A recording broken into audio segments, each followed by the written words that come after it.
इस क्लास में हम जो है इरविंग विलियम श्रृंखला और सहजीविता के बारे में अध्ययन करेंगे। कठोर अम्ल व क्षार व उसकी मृदुता ये कारक जो है इसको पूर्व में समझाया गया है। नाइट्रोजन, सल्फर और ऑक्सीजन के कीलेटों व barium, strontium, calcium, magnesium, manganese, iron Fe+2, कोबाल्ट+2, निकल+2, कॉपर+2, जिंक+2 आयनों पर इन कीलेटों के स्थायित्व का अध्ययन करेंगे। यहाँ पर इरविन सीरीज में बेरियम से लेकर कॉपर तक के स्थायित्व का बढ़ना धातु के स्वाभाविक अम्लता में वृद्धि का माप है। यह मुख्यतः इनके आकार में कमी के कारण होता है। तो यहाँ पर विभिन्न प्रकार के कीलेट लिए गए जिनमें सल्फर, नाइट्रोजन और ऑक्सीजन या सल्फर नाइट्रोजन या नाइट्रोजन ऑक्सीजन या सल्फर ऑक्सीजन के साथ उपस्थित थे।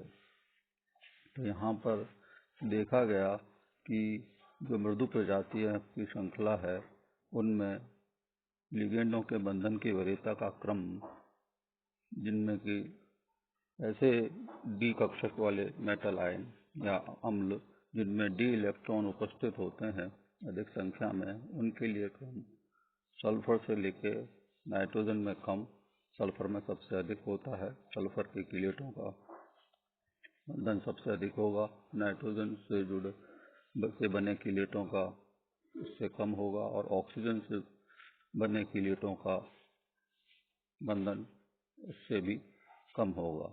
क्योंकि सल्फर का आकार काफी बड़ा है, नाइट्रोजन का उससे छोटा है और ऑक्सीजन का उससे भी छोटा है। तो इस कारण से विद्युत ऋणता में अंतर और आकार में अंतर के कारण, परिवर्तन के कारण यह क्रम होता है। यदि अधिक कठोर क्षारीय मृदा धातु हो और प्रारंभिक संक्रमण धातु आयन लिगेंडों में बंधन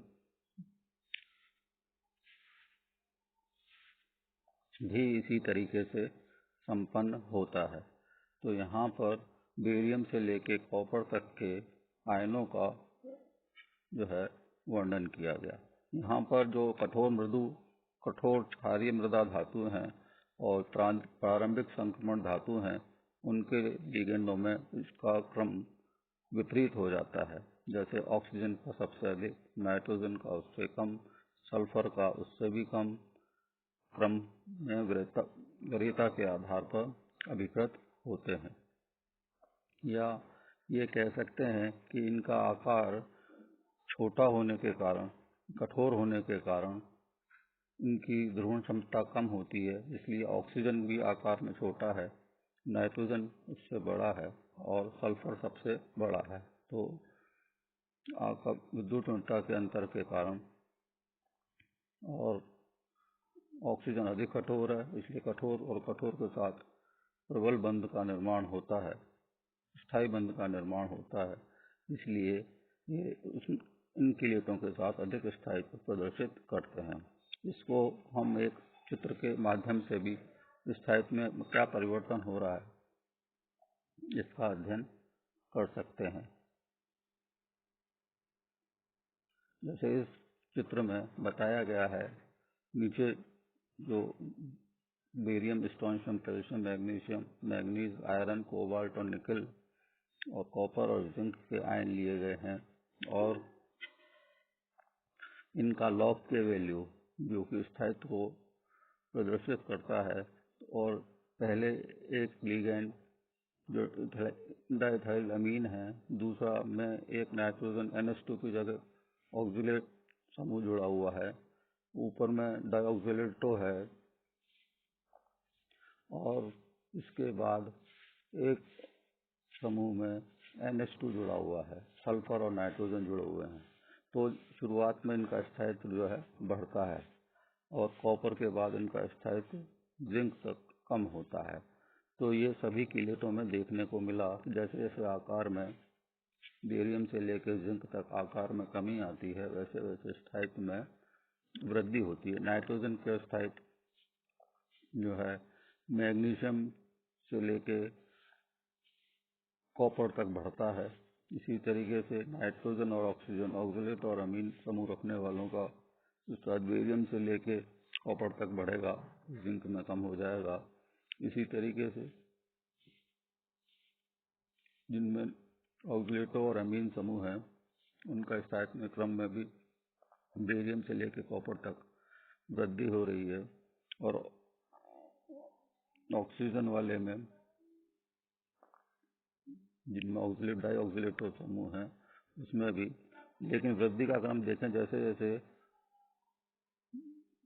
ऑक्सीजन रखने वाले समूह हैं उनका वृद्धि जो है वह तुलनात्मक रूप से ऑक्सीजन और नाइट्रोजन रखने वालों से कम है, और नाइट्रोजन रखने वालों की जो है वो स्थायित्व जो है उसमें तेजी से वृद्धि हो रही है आकार में कमी के साथ साथ। तो इस सीरीज में अध्ययन से इनके स्थायित्व के बारे में जानकारी मिलती है।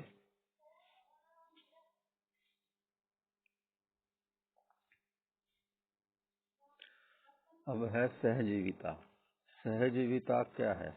सहजीविता किसी भी रासायनिक अभिक्रिया में यदि मृदु लिगैंड किसी दूसरे समूह से जुड़ता है तो वह उस केंद्र की तरफ आक्रमण करेगा जहाँ पहले से ही मृदु लिगैंड पहले से ही विद्यमान हो, ऐसे केंद्र पर आक्रमण करेगा जिस पर मृदु लिगैंड पहले से ही विद्यमान हो। यदि कोई कठोर लिगैंड किसी से जुड़ता है, किसी उस केंद्र से जुड़ने की प्रवृत्ति उसकी अधिक होगी जो पहले से ही कठोर लिगैंडों से जुड़े हुए होते हैं। ऐसे प्रवृत्ति को सहजीविता कहते हैं। यानी पहले से ही जो सॉफ्ट है वह उस नया जुड़ने वाला लिगैंड है वो भी यदि सॉफ्ट है तो वो सॉफ्ट सेंटर की तरफ जाकर, केंद्र की तरफ जाकर जुड़ेगा। यदि पहले से ही कोई लिगैंड कठोर है प्रवृत्ति का है तो वह ऐसे, यदि उस वहाँ पर अभिक्रिया के दौरान पहले से कोई कठोर समूह मौजूद हैं तो वहाँ पर कठोर केंद्र से जुड़ने की प्रवृत्ति रखेगा। जैसा कि हम पहले ही भी पढ़ चुके हैं कि कठोरता व मृदुता जो है किसी परमाणु का निश्चित जो है क्रम स्वाभाविक जो है गुण नहीं होता है, यह परिवर्तनशील गुण है। वो जो उससे जुड़े हुए जो प्रतिस्थापित समूह हैं उनकी आकार से, उनकी विद्युत ऋणता पर, उनकी प्रकृति पर भी निर्भर करता है और उसी का प्रभाव वहाँ पर देखने को मिलता है। मृदु ध्रुवीय प्रतिस्थापी किसी कठोर केंद्र से जुड़ने पर उस केंद्र की कठोरता में कमी भी ला सकता है। यदि काफी संख्या में मृदु समूह जो है किसी कठोर मेटल आयन पर किसी पर जुड़ जाएं तो वह उसकी कठोरता में कमी ला देते हैं। इसी तरीके से मृदु केंद्र पर यदि कुछ कठोर लिगैंड जुड़ जाएं तो उसकी मृदुता में वृद्धि नहीं होती है, वो कठोर हो जाता है। या मृदु में और मृदु जुड़ जाते हैं लिगैंड तो वह केंद्र और मृदु हो जाता है। इसको हम एक उदाहरण के आधार पर समझेंगे। जैसे बोरोन +3 एक सीमांत वर्ग का अम्ल है। इसमें यदि H हाइड्रोजन जुड़ता जाए, क्योंकि हाइड्रोजन जो है जुड़ेगा तो वह और मृदु हो जाएगा, BH जो है वो मृदु हो जाएगा। लेकिन यदि यहाँ पर हाइड्रोजन की जगह फ्लोरीन जुड़ता जाए तो यहाँ पर यह BF3 जो है कठोर अम्ल की भांति कार्य करेगा। तो बोरोन सीमावर्ती होने के कारण ये कठोर भी हो सकता है। यदि हाइड्रोजन से जुड़े तो ये मृदु हो जाएगा, यदि क्लोराइड आयनों से जुड़े तो यह कठोर प्रवृत्ति को प्रदर्शित करेगा। इसको एक अभिक्रिया के माध्यम से भी समझ सकते हैं। उदाहरण के लिए एक अभिक्रिया प्रदर्शित की गई है, R2S BF3 प्लस R2O से R2O BF3 प्लस R2S बनेगा। जैसे इस अभिक्रिया में R2S जो है मृदु प्रकृति का है और BF3 कठोर प्रकृति का है, और R2O जो है डाइथाइल एल्काइल ईथर जो है वो कठोर प्रवृत्ति का है। तो यहाँ पर कठोर और कठोर मिलकर R2O BF3 बना लेंगे, यानी BF3 की प्रवृत्ति जो है R2O से जुड़ने की और स्थायित्व प्रदान करने की ज़्यादा है, इसलिए ये कठोर कठोर मिलकर स्थायी बंधन का निर्माण करेंगे और R2S जो है वो प्रतिस्थापित हो जाएगा, जो कि मृदु है। इसी तरीके से यदि R2O BH3 की डाइअल्काइल सल्फर थायोईथर से अभिक्रिया कराई जाए तो ये यहाँ पर R2O कठोर प्रवृत्ति का है, BH3 मृदु प्रवृत्ति का है, तो R2S जो है वो मृदु प्रवृत्ति का है, तो यहाँ पर R2S BH3 यानी मृदु प्रवृत्ति के स्थायी बंधन का निर्माण करेंगे और R2O यहाँ से प्रतिस्थापित हो जाएगा, जो कि कठोर प्रवृत्ति का है।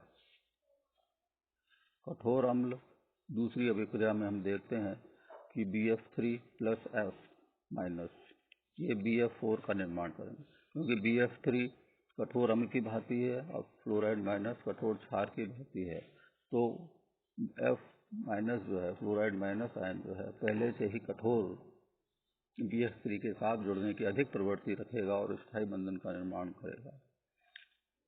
इसी तरीके से B2H6 में यदि हाइड्राइड आयन को जोड़ा जाए तो ये 2BH4 माइनस बनाते, क्योंकि B2H6 क्या है, मृदु अम्ल की भांति कार्य करता है, हाइड्राइड आयन जो है मृदु क्षार की भांति कार्य करता है, इसलिए मृदु का ये तीव्र अभिक्रिया होगी और आसानी से BH4 माइनस का निर्माण हो जाएगा।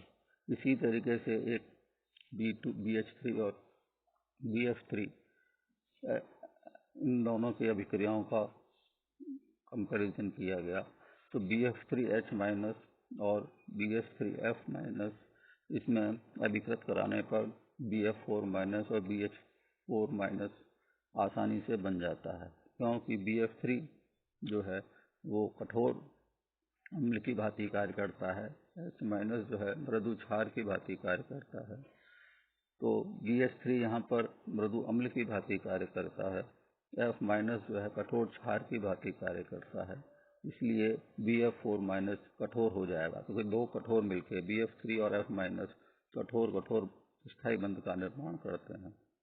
इसी तरीके से BH3 मृदु है और H माइनस मृदु है, इसलिए ये BH4 माइनस का जो कि मृदु है इसका स्थायी बंधन का निर्माण होने के कारण ये अधिक आसानी से अभिक्रिया कर लेते हैं और स्थायी बंध बनाते हैं। यह अभिक्रिया अग्र दिशा में बहुत तेजी से संपन्न होगी। इसी तरीके से CF3H, CF3 यहाँ पर कठोर है, क्योंकि कार्बन से फ्लोराइड जुड़े हुए हैं, इसलिए जो केंद्र है वो कठोर होगा और H जो है वो मृदु की भांति कार्य करेगा। इसी तरीके से CH3F में CH3 जो है मृदु की भांति कार्य करेगा और F फ्लोराइड जो है वो कठोर की भांति प्रवृत्ति का होगा, तो ये आसानी से CF4 और CH4 का निर्माण कर लेंगे, क्योंकि CF3 में F जुड़कर F जो है कठोर है और कठोर मिलकर आपस में स्थायी बंधन का निर्माण करेंगे, CH3H से जुड़कर एक स्थायी बंधन का निर्माण करेंगे, क्योंकि दोनों ही मृदु हैं, इसलिए ये आसानी से ये अभिक्रिया संपन्न हो जाती है।